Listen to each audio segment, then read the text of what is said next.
for me, guys, it doesn't get any better than this. But all these things is what makes it spicy. Then there's a seasoning mix. What makes it unique? Exactly. Especially when us Trinis get together. So welcome everyone. Welcome Steve, Thais, Ray. We have Ray in studio. And I'm gonna just ask you on a frequent basis. I don't know these. Neither do I. No. You know I'm a very formal person. Yeah, right. Well, they would let you know their surnames. So, Ray, tell us a little bit about who you are. We'll learn more as we go along, but just, Right. Well, my name is Voisin, and I am a visual artist. Kind of went into textile art. So I work a lot with natural materials. And that's it. And you're a mom too. And I am a mother. So it's a lot kind of juggling parenting and art. Yeah. But it is very rewarding. Yeah. Welcome, Ray. What was it? And remotely, Thais DeFour. Thais, just tell me a little bit about yourself. Well, the audience, I know a little bit already, but I'd like to hear it from you.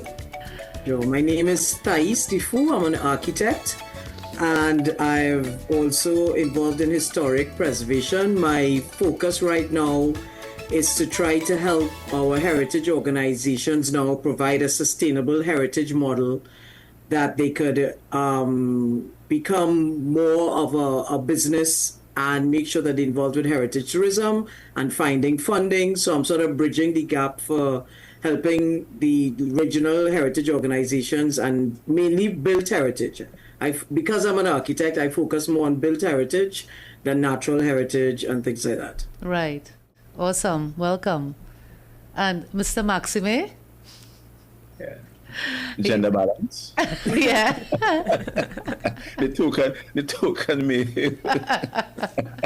I love being a token, don't worry. Yeah, my name is Steve Maximay. My only claim to fame is that I know Denise and that I'm very interested in all of this stuff that she's interested in. My background is in agriculture and tourism and a bit of the natural heritage. I've done some park design, etc. I have no glorious architectural qualifications, but I've put together the odd park or two. And I'm interested in anything that deals with the natural environment and how we can integrate it with art, because I see agriculture as art, culture, and science. So I'm all in. Awesome. Welcome, Steve. Yeah, Steve is my mentor, colleague, and number one supporter.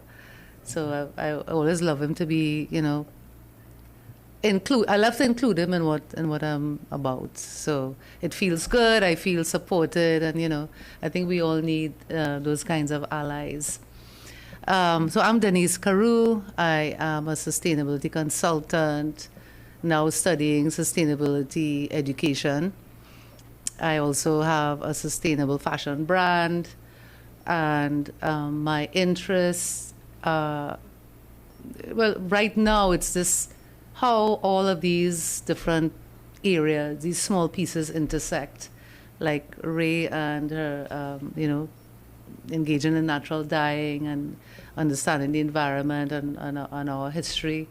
Thais with architecture and how, the history of that, how we've come from then to here, where those things are, and how we could reconnect with those things as they relate to the different industries. Steve with agriculture.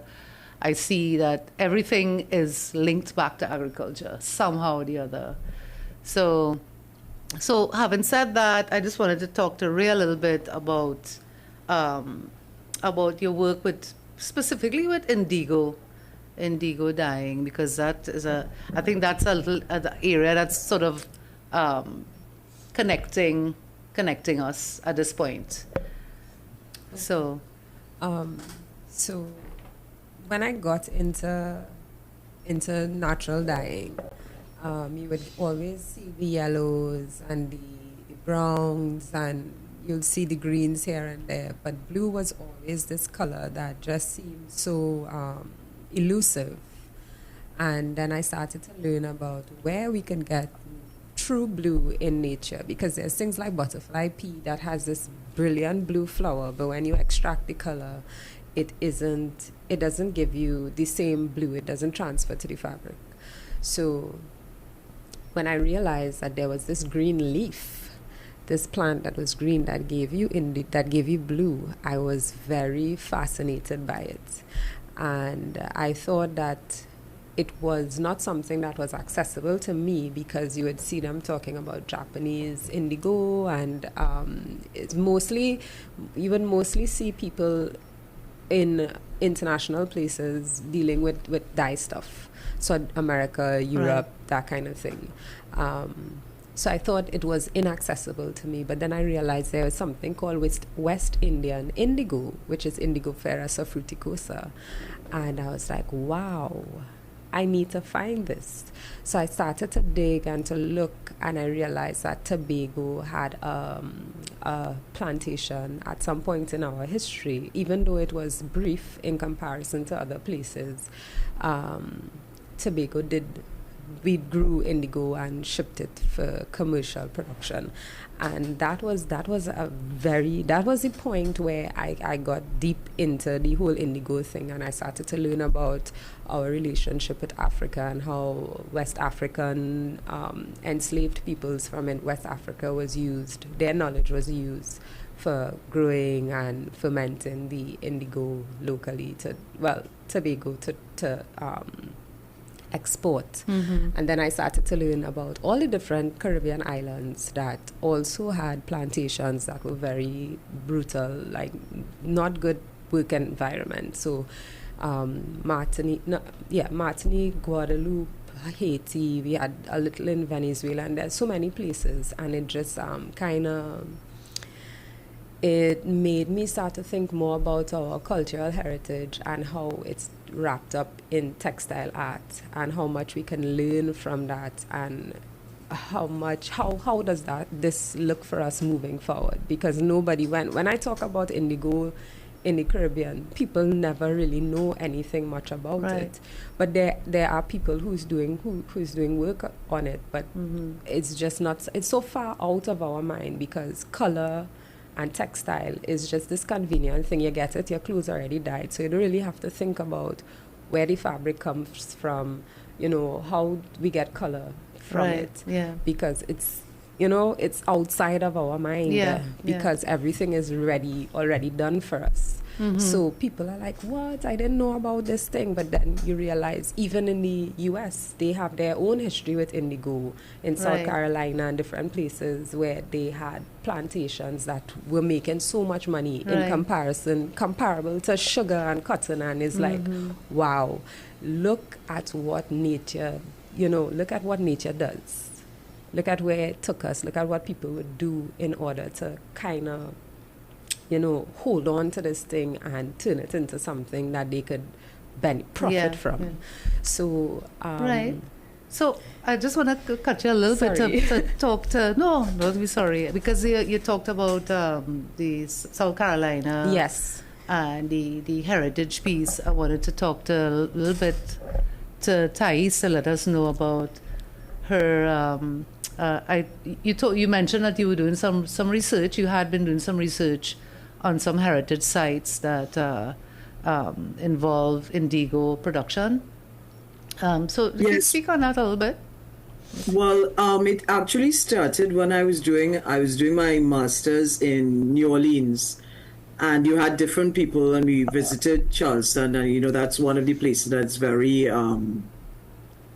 big on with historic restoration. Right.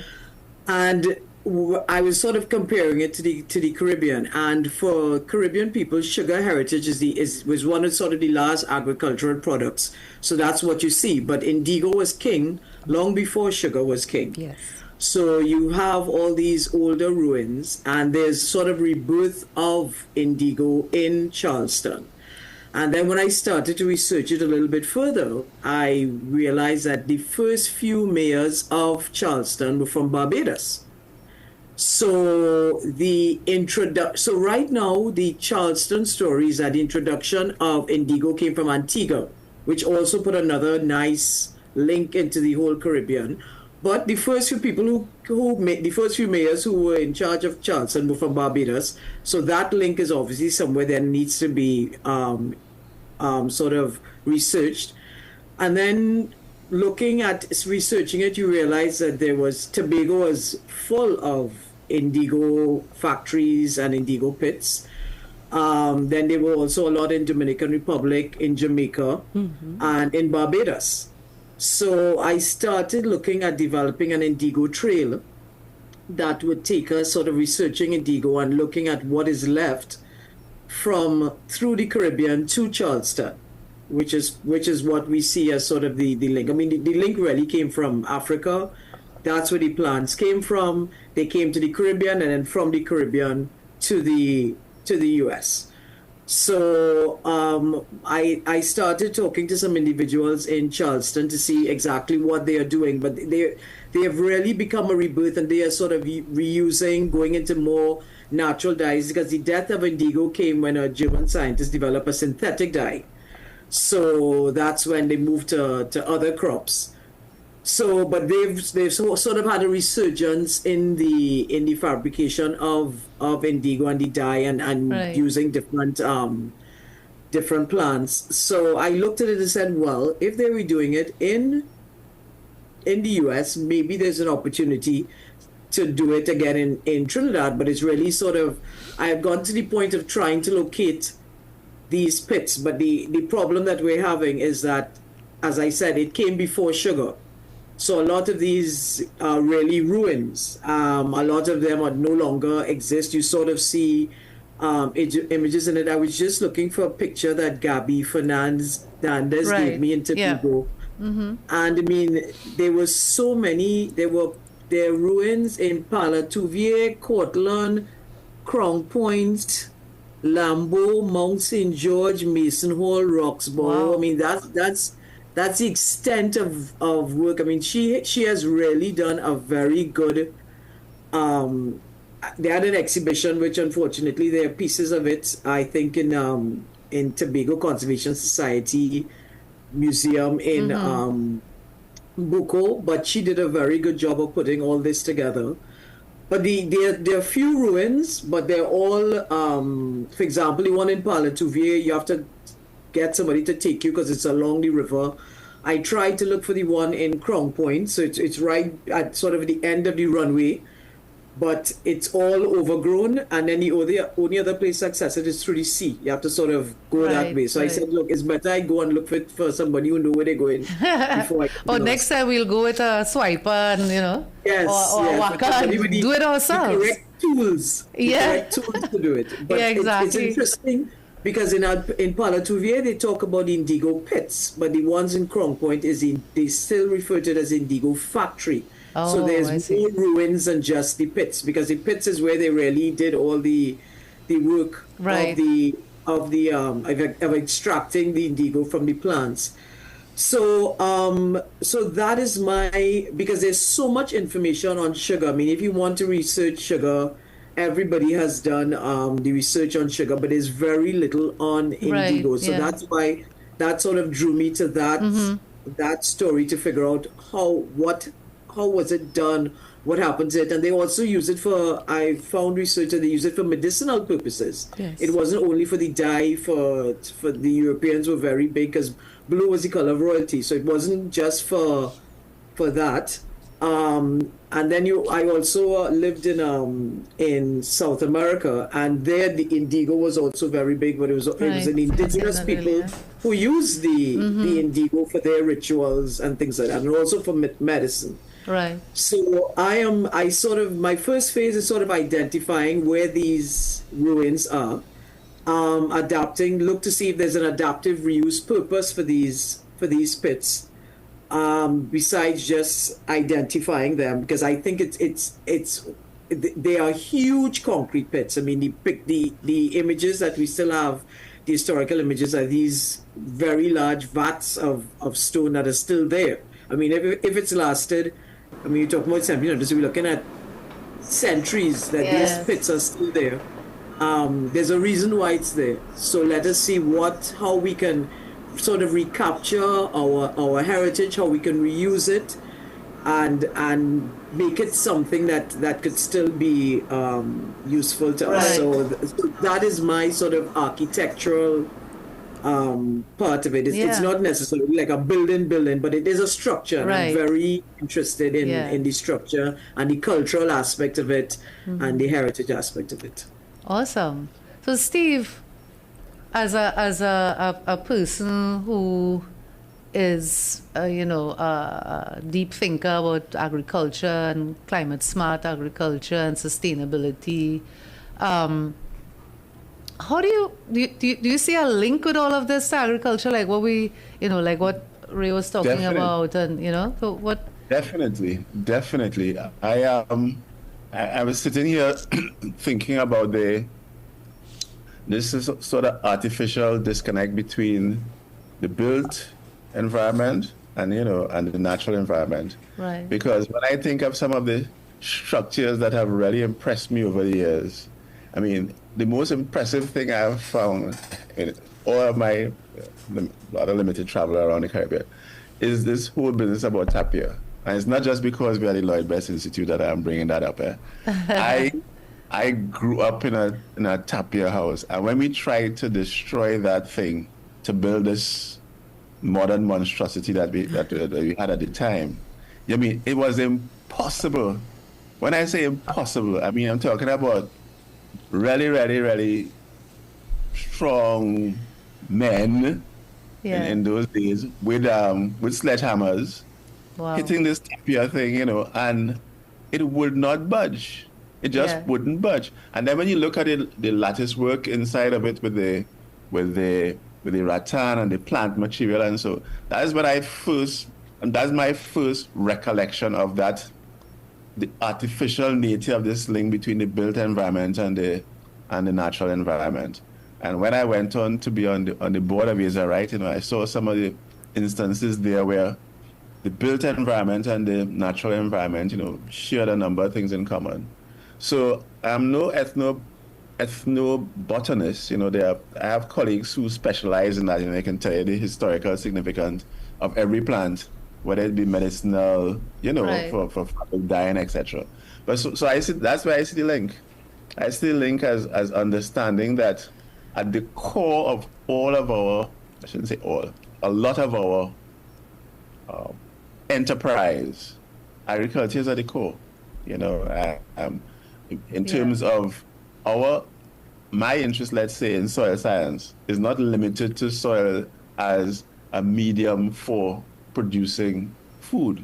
It's also in terms of the structure, of the stability of, what type of roads and things can we construct? Where can we construct those roads?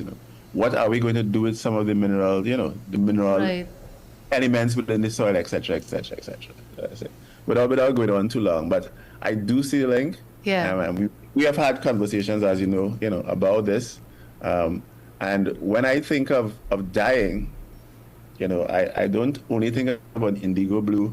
I remember a particular instance at Brimstone Hill in St. Kitts, where there's a very good juxtaposition of the built environment, the fort remains, etc., and the fact that there were some natural elements in there in terms of seed material that had been fossilized, and so and so that you saw that connection. So I've never been able to divorce myself from the built environment and the natural environment.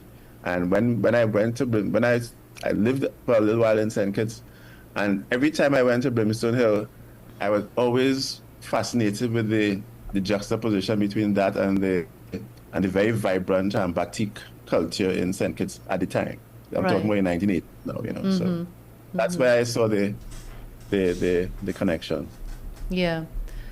So Ray and I were talking earlier about the preservation or the revisiting, embracing some of our ancestors, indigenous traditions, ways of being. And I hear you talk a bit about why you're doing what you're doing in terms of all the different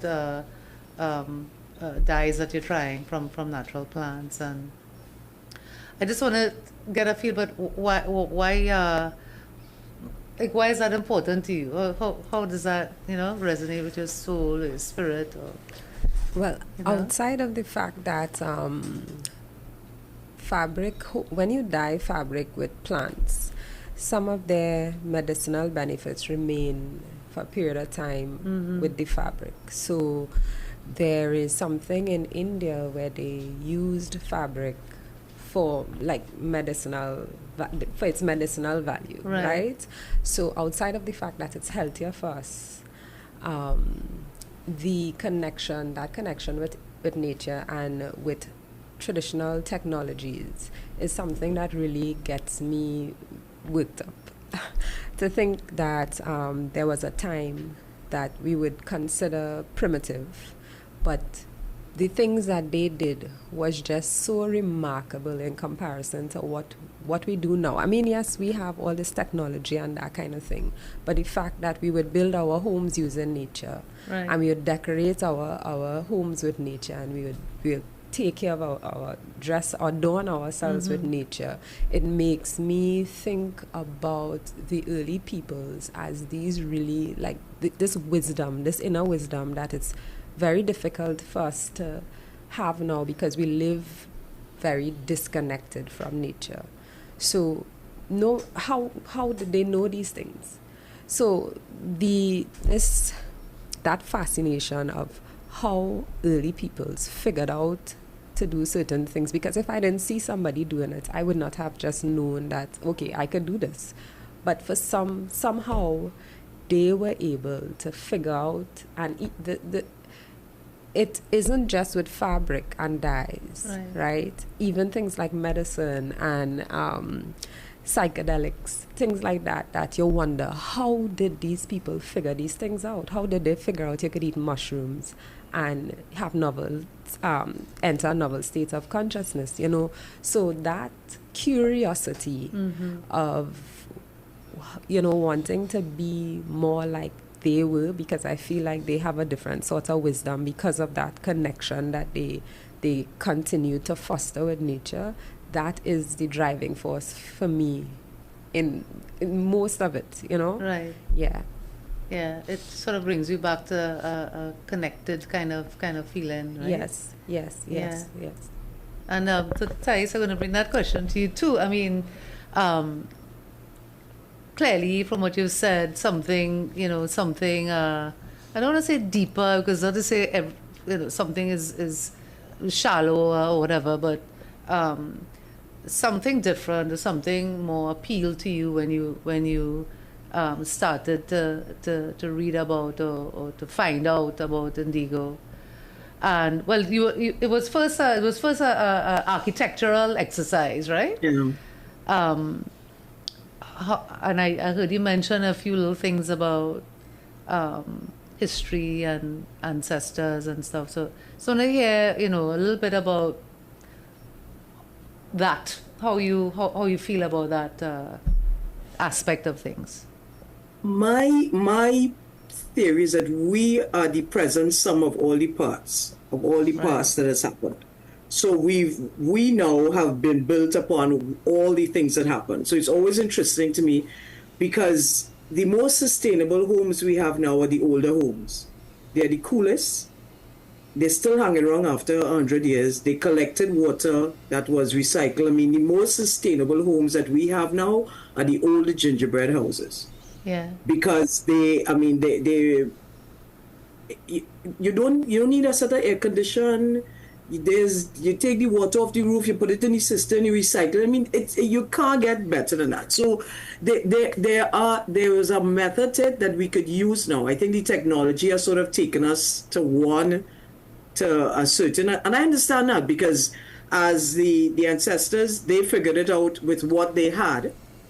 with the technology that they had. I mean, they didn't have aspirins and things like that, so they worked out different ways of doing it. I have a story that the first time I went to university, my grandmother was so concerned that she wrapped the Voisin tea in my bag. So me was the first one landed in the US with my bag. The man opened the bag and I see this bush. And of course, you're coming from the Caribbean. Yeah. They don't know what it is, but that is what you drank. You drank different bush herbal teas. One was for cold, one was for this. They got cut, they put aloe on it. So it's the same thing with our architecture. Our architecture was built upon what we had. Mud houses, tapi houses were very good, used a lot in certain areas, and we moved from that because we had the technology to do wood and stone, and then the colonial people, and then there was another form to depending on what the technology has, and now here we are. So it's a matter of really using all the knowledge that came before us and looking at it in the present and see how we can use it to really make ourselves healthier, better, more sustainable, and move and sort of take it to a different way. So that is how I see. That's how I see heritage architecture and the mixture between, as you say, Steve, the mixture between the nature. The architecture evolved from the nature. We worked with what we had. We built houses to protect us with what we had. We built not only houses, we had community areas that we built with what we had. That governance in the Caribbean, the indigenous people days, they were governance where the chiefs lived, where they had different things, the kitchens where they prepared their foods. It all came from what we had and what we built, and we have to learn. We have to start going back to not only focus on what the information we have now, but we have to look at all the parts of it and develop something that also works for us. Because at some point in time, the resources are not going to be there. So we need to kind of go back to where we will start to build and start to consume how we were doing it before. And we have all the information there from beginning to end to do it.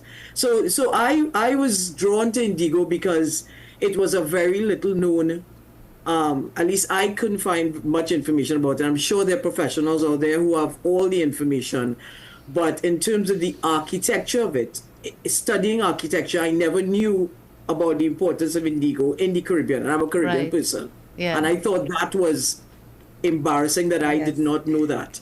So that drew me to sort of find out all the different aspects of my Caribbean heritage in order for me to understand where we were, to understand where we are now, and how to move forward into the future.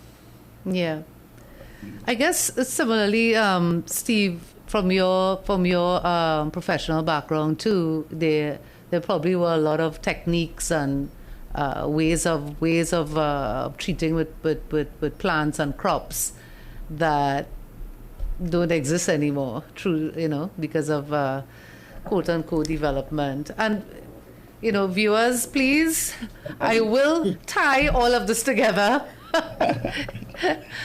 and don't forget biopiracy as well. I mean, there was a lot of good old-fashioned teething going on. Yes.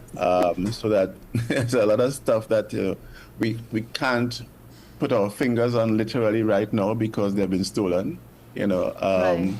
And we haven't mentioned this recently, but my background is in intellectual property as well. So not just in terms of intellectual property rights, because I'm no lawyer. I can't help you protect those rights, but I can help you, develop your intellectual property assets.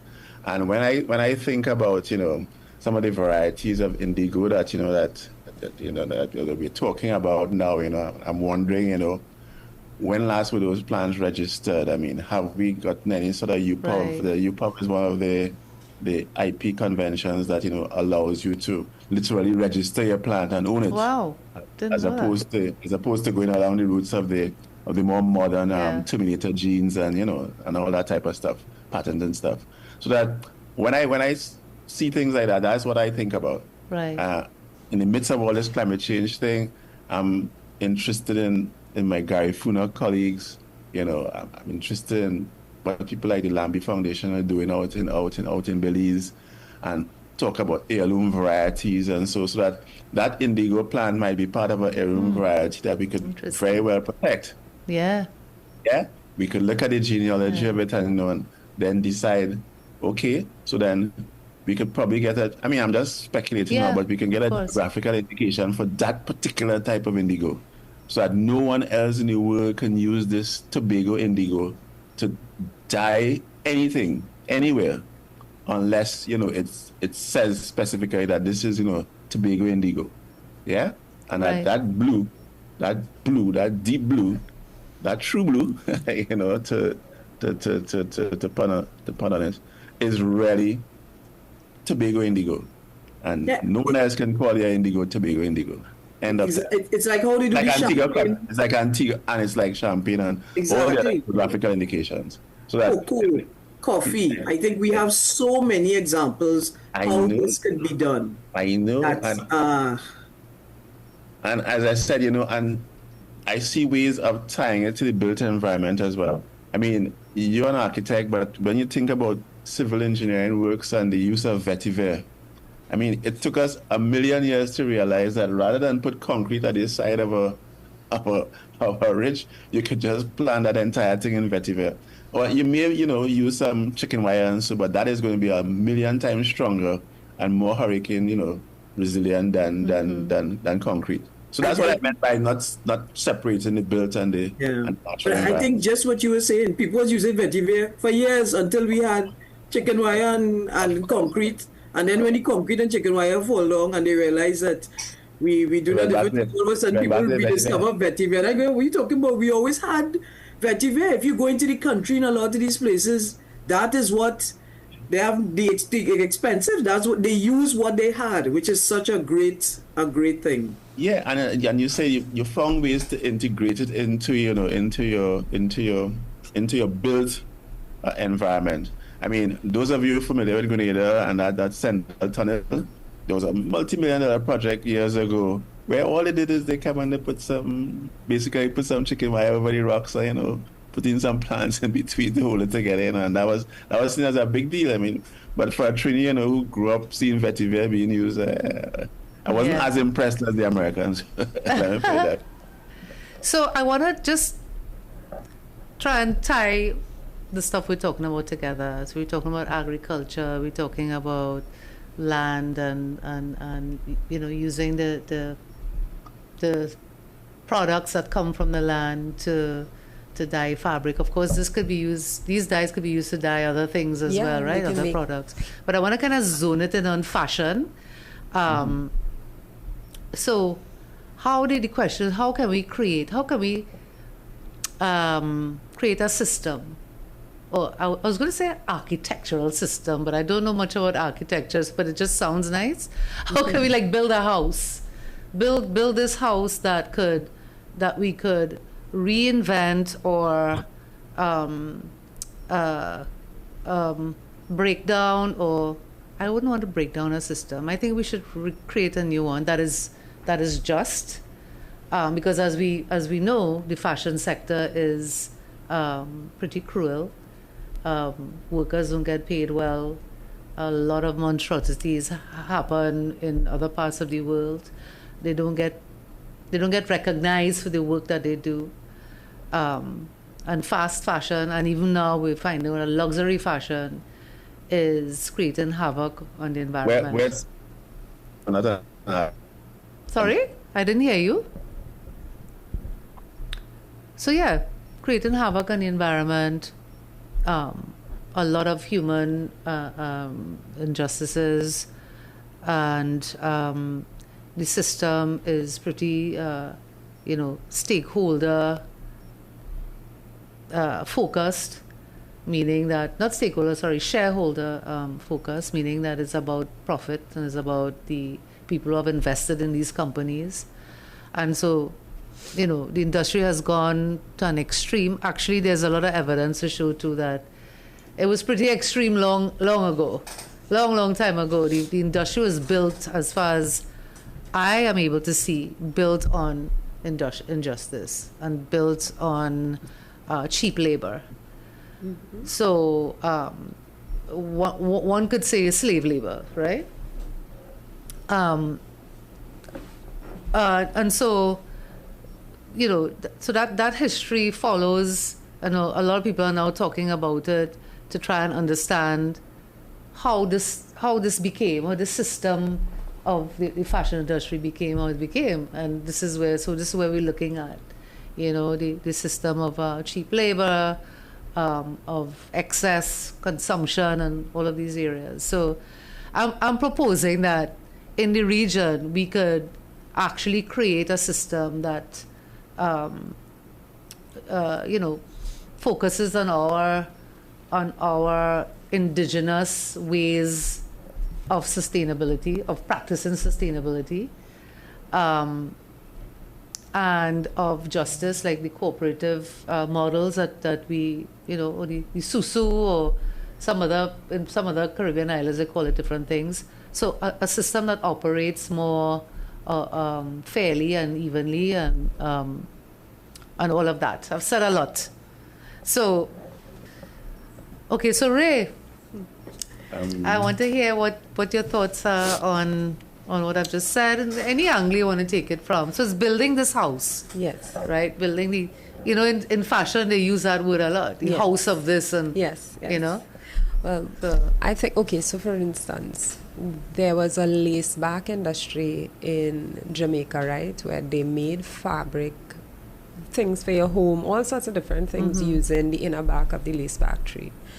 And after the abolishment of slavery, the free peoples decided they no longer wanted to wear that type of clothing because it was a representation or a reminder of that sordid past, right? So I use this example because that idea of us having a more sustainable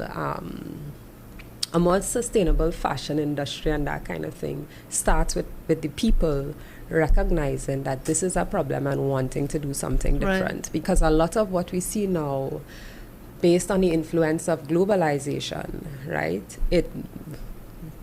people not thinking about these things. So first we need to find a way to get this information more into our mind space and people wanting something different before we can move forward. Because like, you might be able to get your clothes cheap and you say, okay, well, I get this clothes cheap, why do I need to think about, because everything is easy to source. So I feel like this is the crux. This is where it starts with the people recognizing the issue and wanting something different, which is very challenging because who has the time? Like when you have you're a single mother trying to make ends meet for your children, like, can you think about sustainability? Really? You don't have the time and the space for it because of our, what's going on socially around you. So I think that something can be done, but I feel like it's a really challenging move because there's so many parts of our socioeconomic landscape that needs to be addressed before we could find a way to move forward. So so it's a matter of that, the recognition and the desire, because something like making your own clothes from the back of a tree requires a great deal of effort. Right. Even dyeing fabric for clothes, like growing enough plant dye material to dye your fabric, or having enough cotton to make your own clothes. Like it's a lot of work that requires kind of plenty people to be on board. So I don't know how do we go about it. It's a lot to think about, but there is the possibility. But it starts with the awareness. Yeah, so you thinking that awareness is the foundation of the house? I feel so. Right. Yeah, I feel that way. What is your take on that, Thais? What would be the architecture of this house? I think this is a good start. I think sharing the information is a good start, because I also think but we also cannot only focus locally. We need to focus. We need to look at things regionally. We are a small market. I think we are a larger voice as one complete voice and as 26 little voices shouted in the wind. And I think there are techniques that we'll probably use in Tobago that were probably complementary that could combine with what was used in Barbados, etc. But I think that in architecture, in order to build anything on a piece of land, you have to understand what your land can provide. So we have to decide what we have and how best can we use it. So what is going to be the most efficient use of what we have? Okay, we have this Indigo throughout the Caribbean. Maybe we start sharing information. What did you all do with your Indigo there? What type of plants you have? And we sort of develop this, I think we need to look at this as a regional focus. Yes. I think that is the only way to have any sort of strength in the world that we're living in now. And I think we look at what we have and we decide how best can we utilize what we have, and then we just do it. I mean, this is not, generations before us have done great things with what they had. I think we just have to communicate. We have to start, and we have to go. So I think it's understanding, it's learning, going back, trying to figure out, and then taking that information, looking at the present, and then looking to see how it can benefit us in the future. Awesome. I don't see. I mean, I'm willing to take all information and to learn from everyone to see how we could do it. But that's how I see it. I'm thinking of it architecturally. Nice. Steve, are you back? Are you hearing me? You hearing? Yes, I'm hearing you. Okay, great. I don't know what's happening before, but you heard. Much I heard Thais. Right. So we're looking at building this house, the house of. Yeah. Now I'm going to add a name to it because you suggested think regionally, right? So the house of Caribbean fashion. Yeah. And what does that mean? I mean, we have seen a lot of presentations about style. Yeah. You know, we know that there's a Caribbean style, there's a Caribbean mystique. You know, there is a preponderance of tropical type products, if you like. I mean, look at all the images that usually associate with the Caribbean, and so the coconut trees and the blah blah blah. The thing is that I see this building as being one that is sustainable. And not only sustainable in the sense of we are at one with nature and all that, but I see it sustainable in a financial sense as well. I mean, I have to put on my capitalist hat here and see that, I am seeing the use of Indigo not only as a means of a rebirth of, of all the technologies that went before, but as a way of branding it and separating it from the mass-produced stuff that's out there. So it's either there's going to be a quality determinant. I was really impressed with the point about the fact that if you infuse, because that's what you're doing, if you infuse some of these fabrics with plant material, you can have some of the medicinal benefits. Absolutely. So, we grew up with poultices, we understand that, we all had some sort of bandage, something dipped in something, that your parents tell you will do well. Yeah. And it goes beyond Limacal on a piece of cloth on your head, on your forehead, right? So we know that if you infuse the material with the thing, it's not just decorative, Right. It could be productive as well. So that you want to be able to brand that separately. So of course it takes a lot more work to produce this sea island cotton or whatever it is, and dye it with, or tan the leather with something from the mangrove and so. But we want to be able to brand it separately so that we get a reward for all that effort. Because I agree, it is going to take a lot more effort than the mass-produced throwaway type thing. Yeah. And that is how you determine value. It is going to be worth more because of not just the love and creativity that went into it, right, but the fact it is unique and it's different, and it's a different blue. I'm really stuck on this indigo. Caribbean sea blue or whatever. I'm really stuck. It's beautiful, right? It's a different blue altogether. Yeah. So you were talking earlier, and we're just going to wrap up now. You're talking about the perhaps the difficulty in scaling and perhaps the necessity to scale. And you talked about the mother or the working person who can't really think about sustainable fashion because they're busy.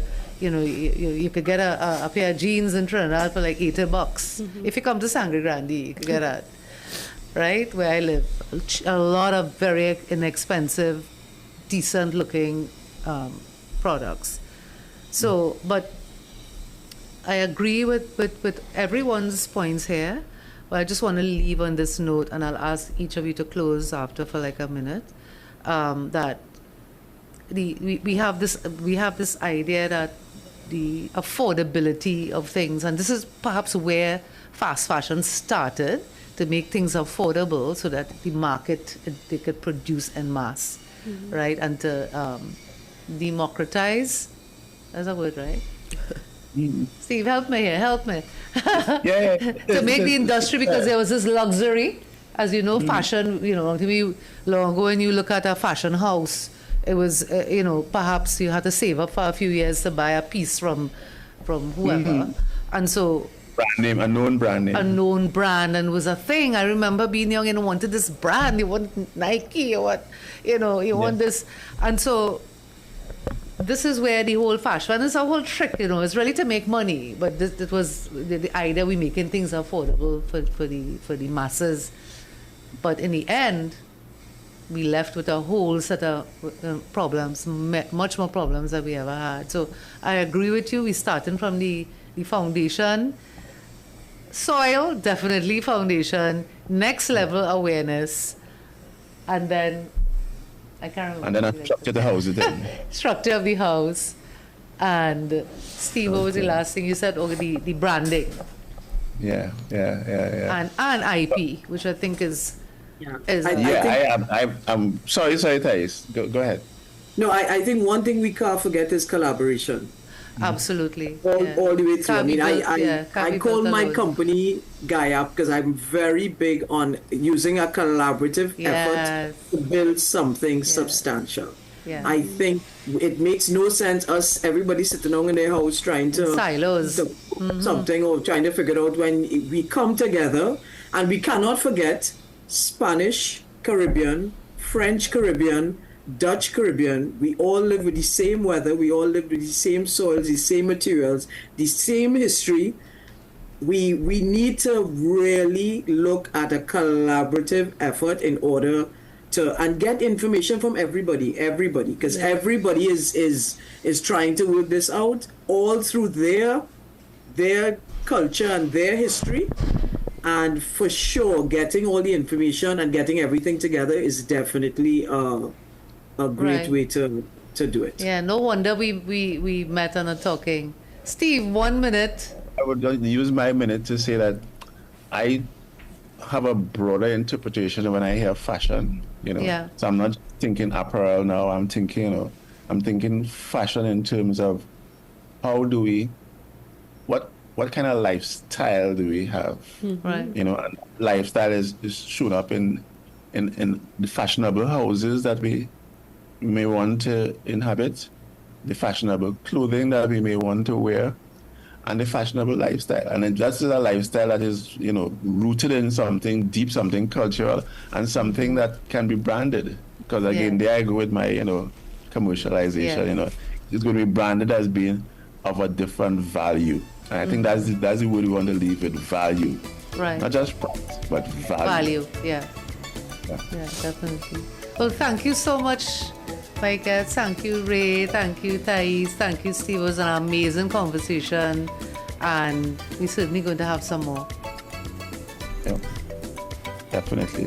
Very willing to have that conversation, open to all discussion. I thought this was very informative, and I agree with you, Steve. The way it have to be financial, you have to look. That is also a part of it. Without that, we can't get anything off the ground. That is the type of. Well, we have to debate this, right? Because this is another time, another conversation for systems, right? Because we have to also be aware that we don't want to replace a particular kind of a system that hasn't worked for the majority. And replace it with a similar one or the same one. So we have to also figure out what kind of systems. I mean, not that we won't borrow from what exists, because we may not have to invent the wheel entirely, but so money is one thing. I think one benefit, but there are also others. So on that note. That's why I say value, Let's value rather than cost of price. Rather than cost of price. The conversation is continuing. So next time, guys. Thank you.